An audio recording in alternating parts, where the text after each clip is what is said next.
Hello everyone, this is Mumbo and welcome back to another Redstone video, and in this one we're going to take a look at something really quite awesome.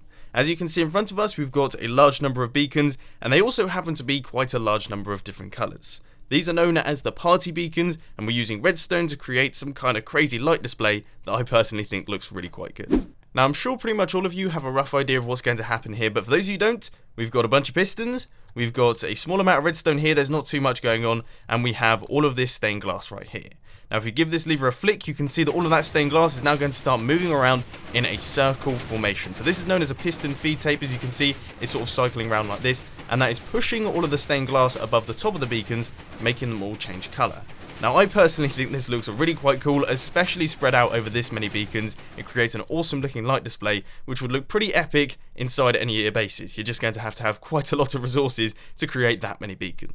Now of course this machine is probably going to generate a decent quantity of lag. We've got a redstone clock running and we have quite a lot of piston action as well as quite a lot of lighting updates and things. So if you want to turn it off, all you have to do is flick this lever right here, and as you can see it switches off immediately. There really is no delay there. You flick the lever and it turns off, and then of course if you want to turn it back on again, you just flick the lever once again and it turns back on. It really is that simple. It's a nice toggleable design that I really like. So I'm going to give you the details of this build in a bit of a nutshell. As you can see, first off, it is a toggleable design. It's relatively compact. This is all of the redstone wiring. It's fully expandable, so you can expand these redstone lines out, putting in as many beacons as you want. It uses stained glass to change the color of the beacons, and of course it uses a heck ton of beacons. Okay, seriously, you're going to have to kill a lot of withers to build this thing, but I personally think it's well worth it because, as I say, I think it looks pretty awesome.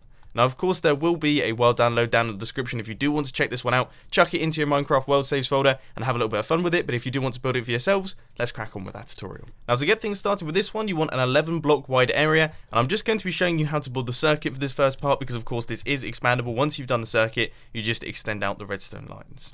So, first things first, you want to go a couple blocks up like this, and you want to create your platform. Now, this is going to be a 5 long beacon design, so you're going to have 5 beacons in a row just like this. So, we want to create this platform like this, and then place in our 5 beacons going across the center right there.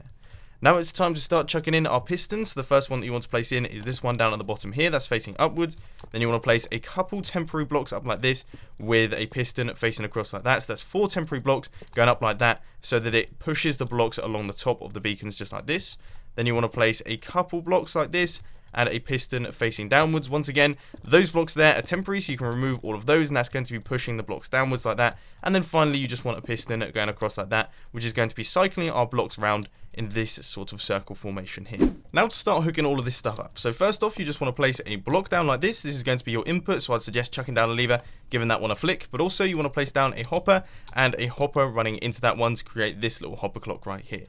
Now place any old item inside that hopper there, take a comparator output from that hopper, that's going to be running out into a sticky piston with a block on top to create a monostable circuit. Then you want to place a repeater, that's going to be going out into a block with redstone dust on the top, but we're going to be ignoring that for the next couple seconds because first off you just want to place 2 pieces of redstone there and then a repeater out like this, that's going to be running out into this block right here. We're then going to place a block down at the bottom with redstone dust on top of that one, and then another repeater down at the bottom here with blocks going right the way across like this, all the way to the end with a block up like that, redstone dust on top of all of these, and that's going to be running into this repeater, which goes into this block. So now to hook up all of our pistons. First off, you just want to place blocks down at the bottom here with redstone dust on top of both of those. That will hook up that piston. Then you want to head over to this corner right here, place down a block with redstone dust on top of that one. That will hook up that piston. Now it's time to hook up these top sets of pistons. So first off, we just want to place a couple blocks in like this with redstone dust there, a repeater right there, and redstone dust right there. Then when your beacons start, you want to start using either hoppers or glowstone. So I'm going to be using hoppers here, and then you want to place redstone dust on top of all of those just like that.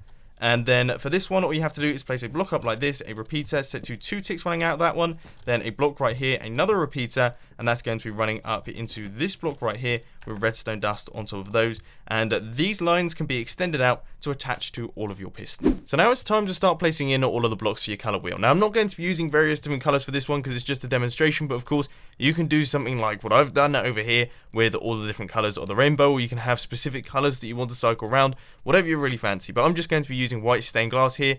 Now what you want to do is you want to skip this block, then fill in this area here like a bit of an L, and then you want to skip this block and fill in this area right the way up to the end right here.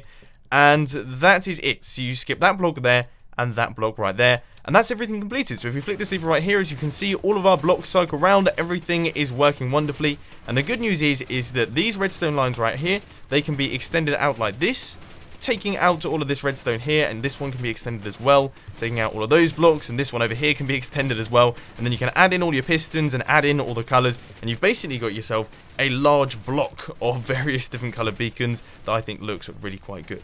But unfortunately, that is all I've got time for today. I hope you enjoyed this video. If you did, please be sure to hit that like button, and if you really loved it, then make sure to subscribe. But thanks for watching, guys. This has been Mumbo, and I'm out. I'll see you later.